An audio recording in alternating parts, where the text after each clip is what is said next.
just got done recording my live for the first time on Facebook, and that was really fun. Actually getting to interact with people and everything. I like that. That was pretty awesome.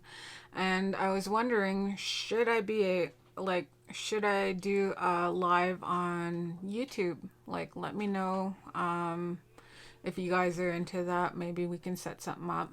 And I wanted to record a few of the stories that I actually shared on Facebook.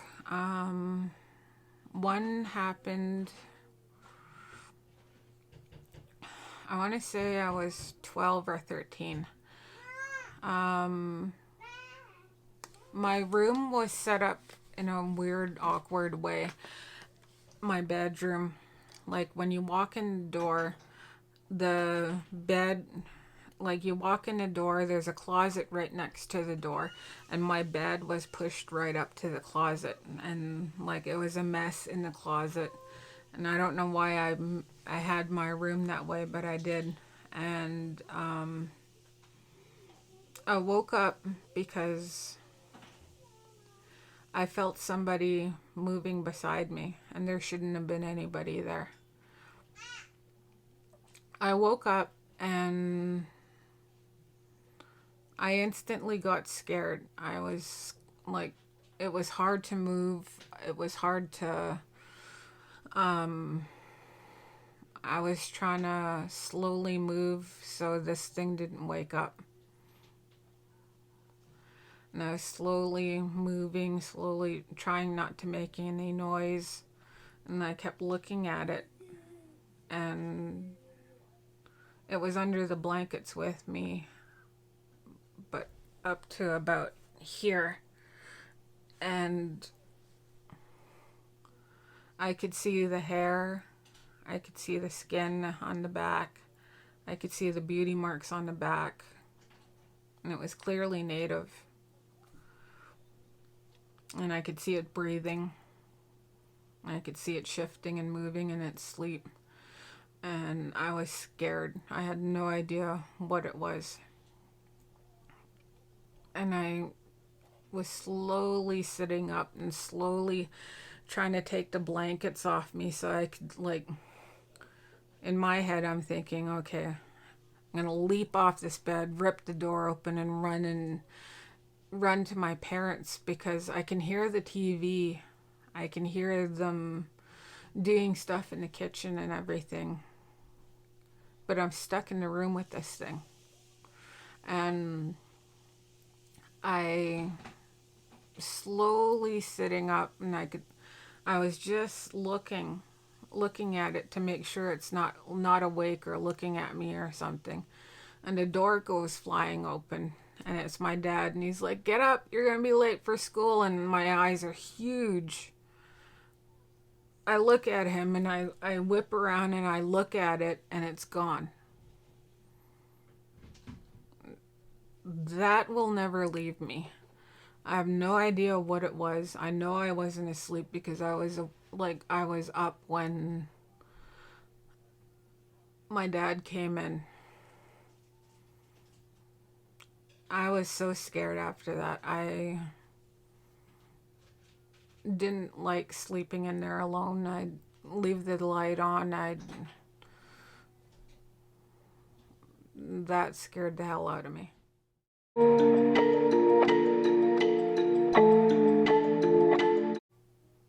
The other story I shared on Facebook was small hall, and you guys heard about the small hall before. I talked about it in Not Alone, the video that I did before. It happened at the small hall in Hagelget, and I had a cousin of mine. Hey, Leonard. I had a cousin of mine mention, he was like, talk about the small hall, and I was like, yeah, that place is creepy. Everyone I know has a story about that hall. And I remember, as far back as I can remember, that when someone passed away in our reserve, the remains were always brought to the small hall, and we would gather there and we'd show our respects and show our support to the family. And I remember someone in our family passed away, but I don't remember who it was. We were small. I was with my cousin Tara, and me and Tara, we wanted to talk. We were just kids. We were talking, and I guess we were making too much noise for the adults. And they took us away and they walked us over to the other end of the building, which is a daycare. And in that daycare, you walk in the door, and off to the side here, there were great big mats in that daycare. And I guess it was for kids to play on or to nap or whatever. And one of my aunties told us to go in there. They said, "Your parents are busy. They're busy with stuff. You guys can sleep in here." And they closed the door and turned the light off. And me and Tara, we weren't thinking of anything scary. We were like, oh, okay, we can finally talk. So we were laying on the mat and we were just babbling and talking about something. And where we were laying, we were on the mat, and the wall behind us has the windows, and what's in front of us is two bathrooms, one for girls and one for boys.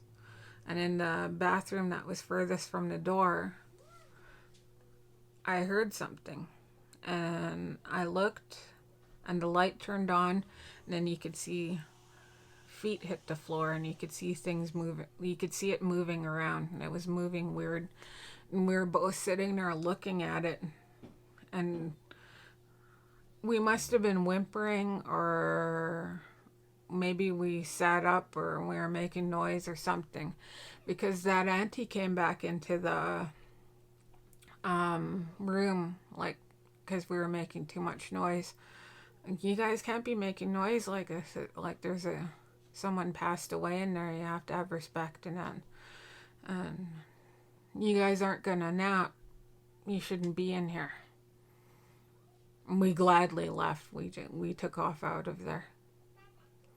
But before we left, we were looking at her, and then we looked back at the door, and the lights turned off, and we're like, "Yep, we're out of here." We just took off, and we just tried to be quiet, and we went back into the main part where everyone was. And by that time, our parents were done. Maybe they're talking about what's going to happen and everything. I'm not sure, but they were done, and we went home. But that was another story I had from the small hall.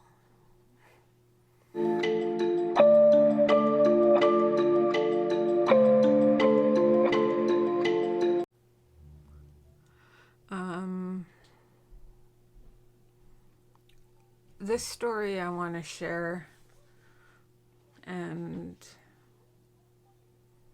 it's very close to my heart. I had a cat named Kiki. We had her for 20 years. I loved her. She was my child. At the time, I didn't think I was going to have any kids, and she was our baby. She was so spoiled. We loved her so much. And she passed away, and I was crushed. I didn't know what to do. I was lost. And we actually buried her here in the backyard, and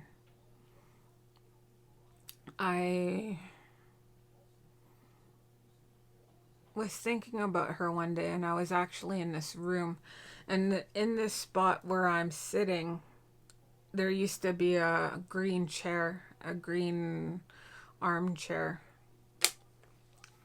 and I was sitting at my desk over here, and I was just thinking about her.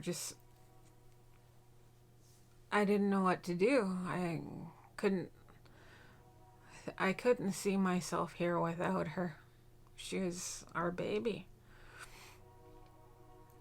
I'm sitting there, and all of a sudden, loud and clear, I hear purring coming from under that chair. My eyes are huge. I'm freaking out. I even said something on Facebook. I was like, I hear purring. I hear something in my... I even phoned Kevin, my brother Kevin. I'm on the phone with him while this thing's still purring. I was like, I don't, like, in my mind, I don't know what to make of it. Like, I hear freaking purring in my house. Like, Kiki was the only pet we had, and I shouldn't be hearing this.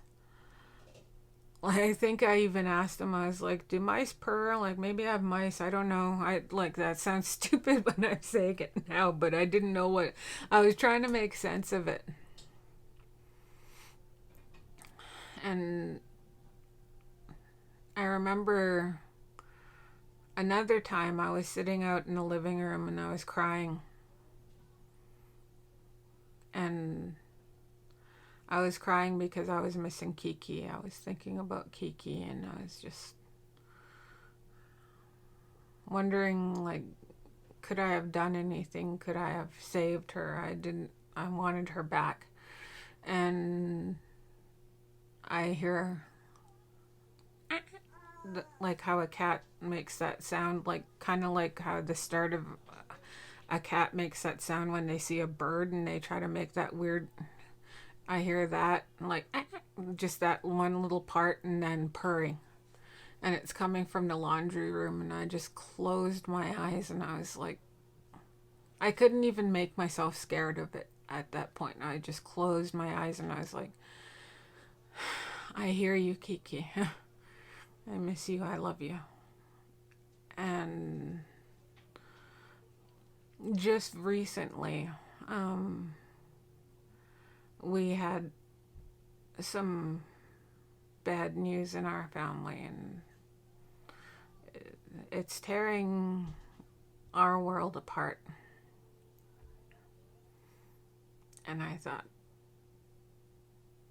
I don't know how I'm going to get through this. I don't know what I'm going to do.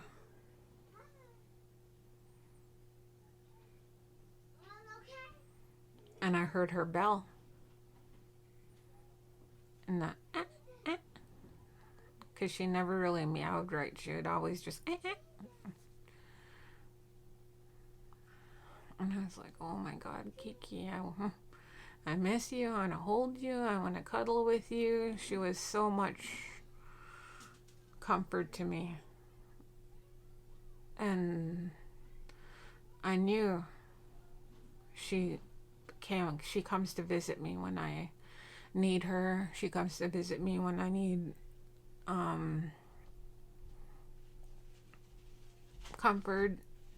And I definitely believe pets, animals have spirits, and they can visit.